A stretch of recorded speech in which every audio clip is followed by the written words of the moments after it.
بەداخەوە یعنی ئێمە ڕۆژانە دیمەنی پەرکراژیدیا و کارەسات ئەبینی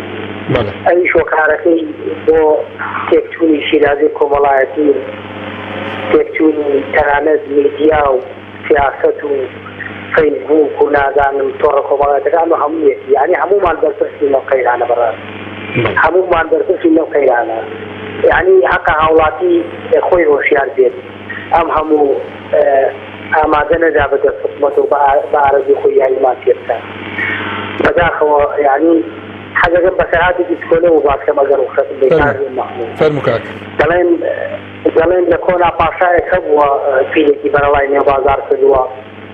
بە ئارەزوی خۆی دەڕستی و خەڵکی خواردووە هیچ کەسێک نەبووە بوێرە پیلەکە دەرکا لە بەرەوەی جەنابی پاشایە و ترساون و تیوانە منبانە فەڕێنێ توی چوون بۆ لای ماوەتای مزگەوت جەماعەتی تاکەکار و تریان قوربان بەش و چی بۆ لای جەنابی پاشا تەبریکێ با بۆ بکەین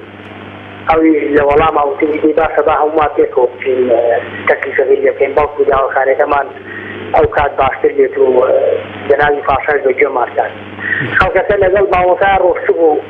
یەک لە دوای یەک هەموو خەڵکەکە لە ترکانەخۆی دزی بووە کە دەشتبووە بەرزگای کۆشت پاشا ماوەتا بەس خۆی مابوو ڕۆشت بە لودۆدایش و وتبی فەرموو جەنابی ماوەسا داواکاری چییە پاشا پێوتەوە هیچ لە وەڵام وتبی وەڵا قوربان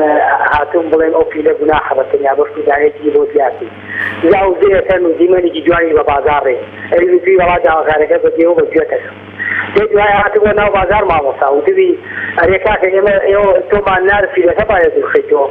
کەتی پیلێکی بۆ زیادنیە ئەوی وتی وەڵا ئێوە قابلی چوار پیلکانە بەڵام بەخوا ئێمە حقوق ئێمە هاوڵاتی قابلی چوار حکومەتەی وامانە